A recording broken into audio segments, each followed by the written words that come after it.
Good afternoon.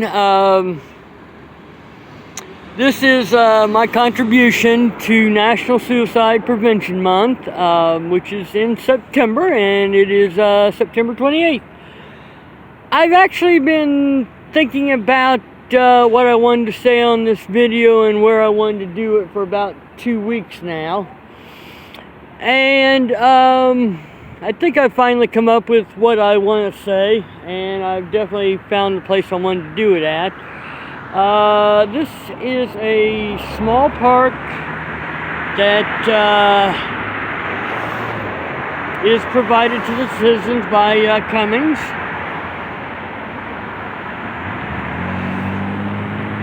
You can see their garage over there. And on the sidewalk, it consists of these nice planters.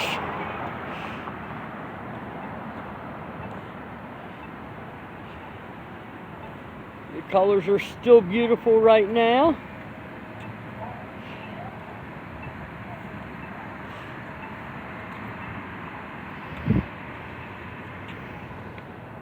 Got a grassy area. Dog was walking through here, and some natural grasses that are allowed to grow. A few minutes ago, a couple was walking their dog over here. Got some trees here, and as you can see, fall is starting to fall.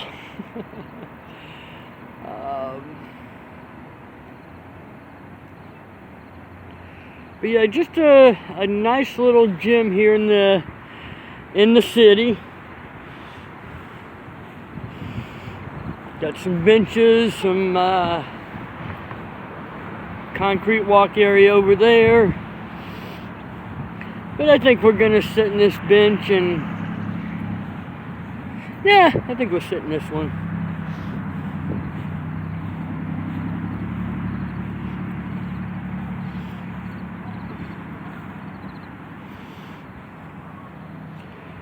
But yeah, it's about 5:30 right now. It's gonna get dark by about 8, and it seems like it was just 4th of July, and 10 o'clock, it's just really dark enough then to light off the fireworks. Of course, there was no fireworks this year except for the ones that people did themselves because of coronavirus. So anyway, let's see, I think that's a nice spot here. Yeah, it's Suicide Prevention Month, and I don't know if I related this last year, but I have attempted suicide.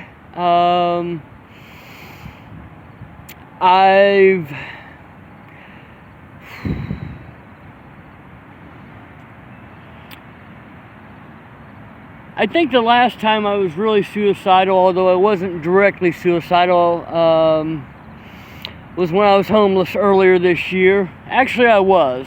I was having a stressful day, and I knew if I went back to the shelter, it wasn't going to be pretty. I was probably going to hurt myself. And I went to the ER, and nothing happened. And I'd left that ER, took an aluminum luggage tag, and cut open the back of my hands, and then took an overdose of ibuprofen, but not enough, and I was going to go back to the shelter and hang myself. And people don't think I could have done that, but trust me, I knew enough things in there where I could have done it. So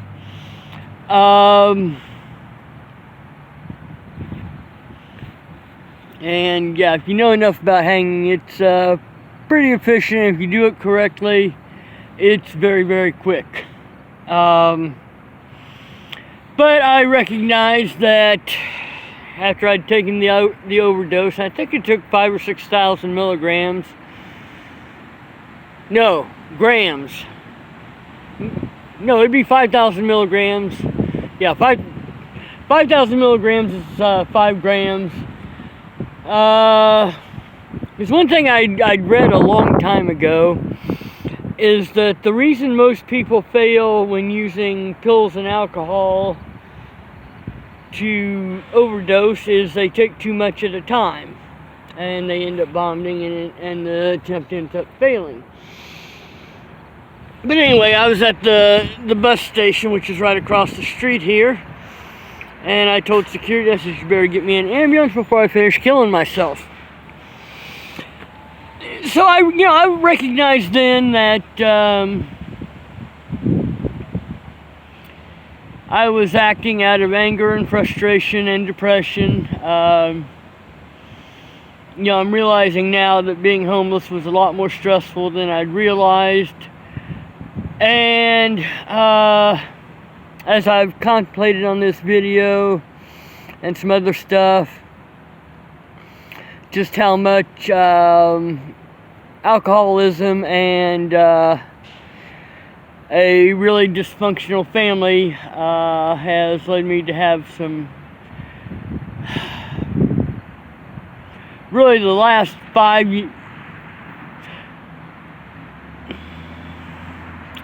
years have been really bad, and year 6 wasn't that great either. And the last 2 years of those 6 has been the worst. But I'm going to leave that for another video.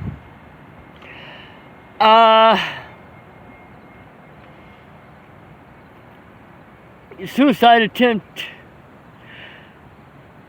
or I'm sorry. When I was, the previous time I was suicidal was in the days after I walked out on my mom and my dogs in the middle of the night, and I was actually even suicidal before I left, which is one of the reasons I had to get out of there. But that's another long conversation. But yeah, I left, got to Indianapolis, had a bus ticket down to Florida. Wasn't sure what I was going to do there. I think I would probably ended up going to see my grandmother at first, but I don't know what I would have done after that. I had some money in my pocket, but no plan.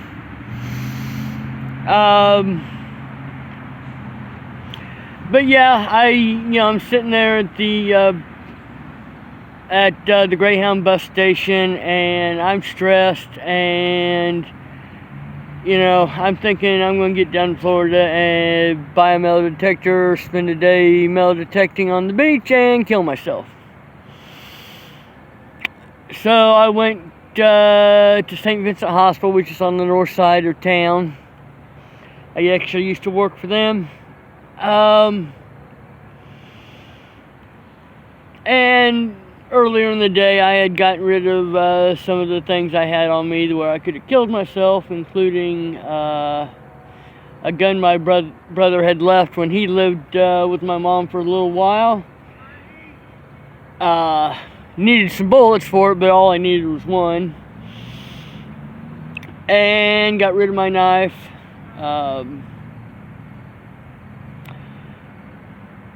So anyway, I get to the hospital, and I'm there for a little while, and I'm starting to feel safe.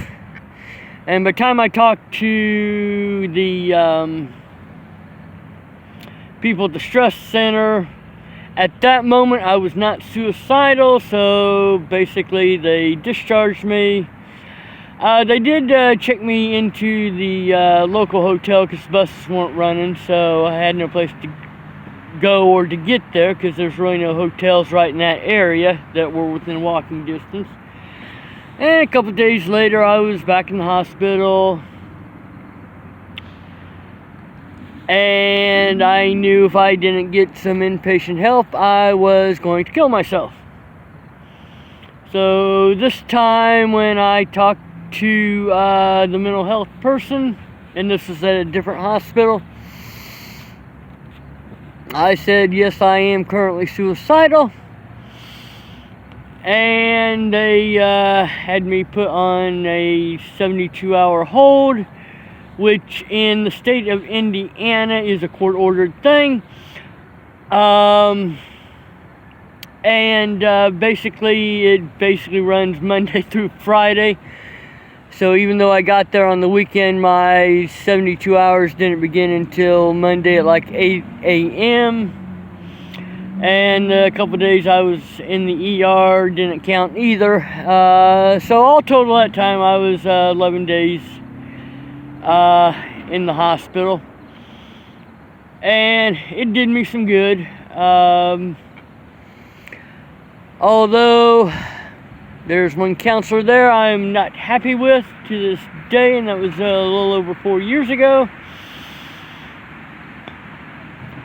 Actually, 4 years, 2 months, and about 2 weeks. Where she basically told me that committing suicide was selfish, and that she was a survivor of somebody who had committed suicide, and she has no business working in a mental health ward.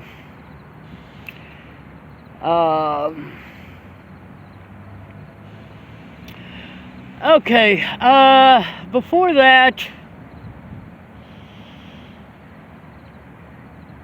I tried to commit suicide twice in a little over a week.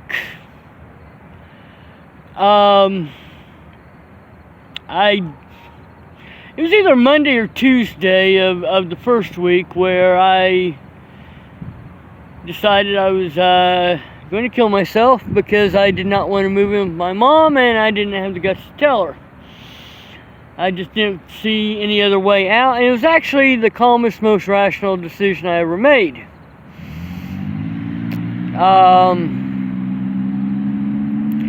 Yes, I was an alcoholic by that time.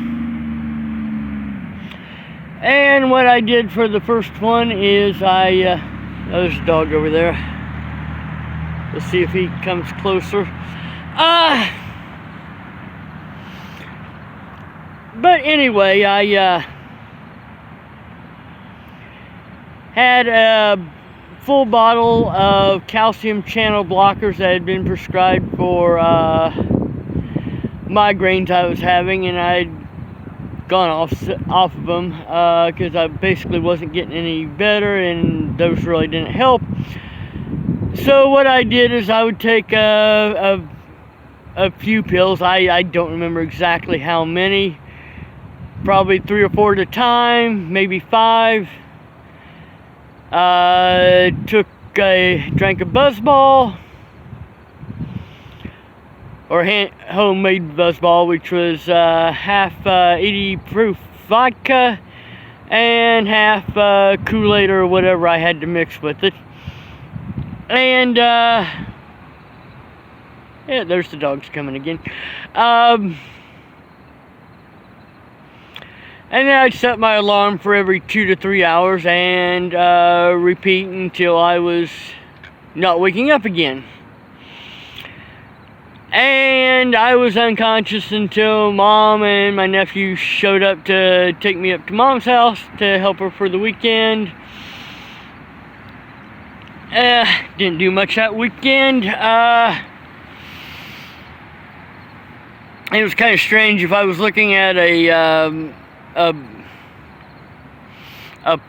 plain surface like a white wall, I could see like cartoon images.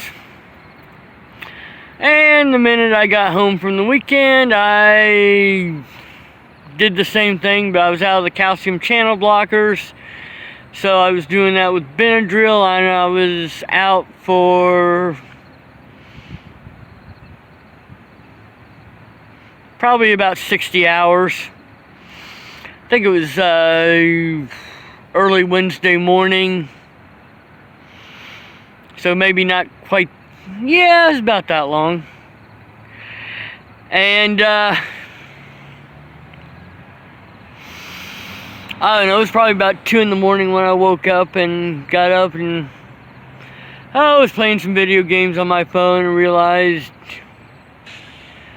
I was having basically migraine symptoms, and I don't get headaches with migraines. I get spatial disorientation, and it's kind of like in those old cartoons where you got one character chasing another, and the hallway stretches into infinity. And that's kind of what it feels like, except I feel like if I even take one step, I'm going to fall. So yeah, it's you know, and I wasn't going to make it down to the bus stop, even though it wasn't that far of a walk. I think I probably could have if I used the crutches I'd had from when I had a knee problem a couple years earlier. But anyway, called an ambulance, went to the ER. I was there overnight. Because at this point it was like, fuck it, God doesn't want me to die right now. Guess I'm moving in with Mom. So I was kind of, you know, resigned to living, and the doctor did not 72-hour me.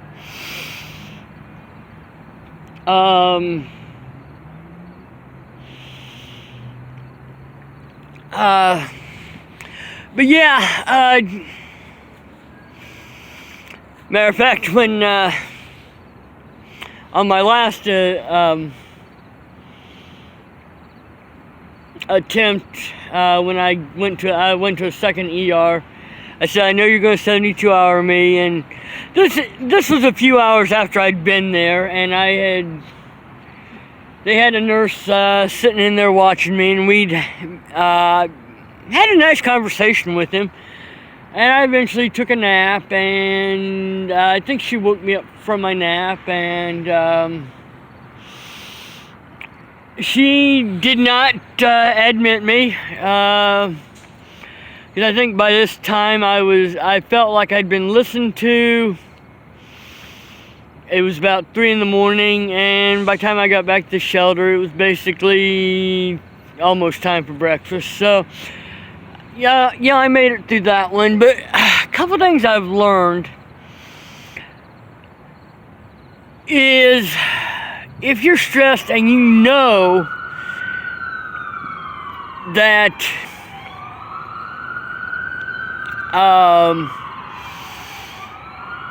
you're in danger of suicide in the next few hours, even though it's not that particular second,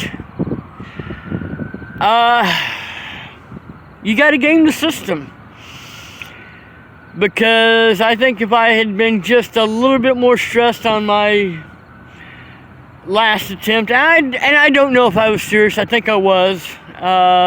Like I said, there's a lot of things that was going on with me mentally when I was homeless and before then that I've only realized since about July, which is why I started my alcoholism journey series. But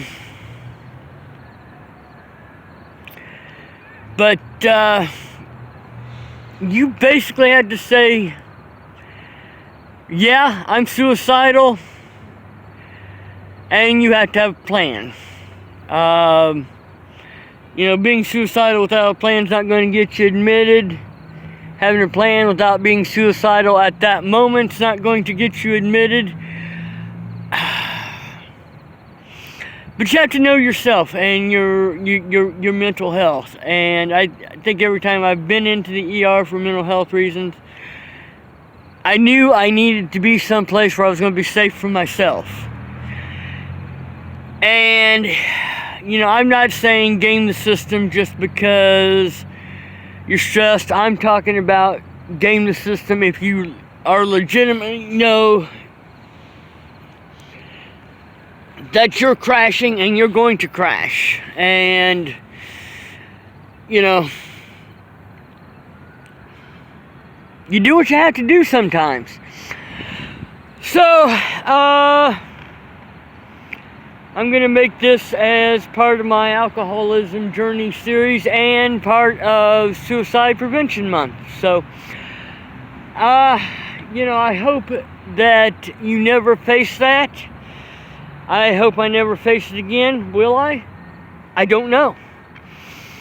Honestly, in many ways, I'm ambivalent if I die or not. Although I will admit when I had to be rescued from a fire, I wanted to live. That was terrifying. So, if you're suicidal, or somebody you know is suicidal, get them to the ER. Sometimes even just talking to somebody for a little bit may help. And, if you know that you're just feeling safe because you're at the hospital and you're going to revert back the minute you walk out, game it. So, thank you and have a great day.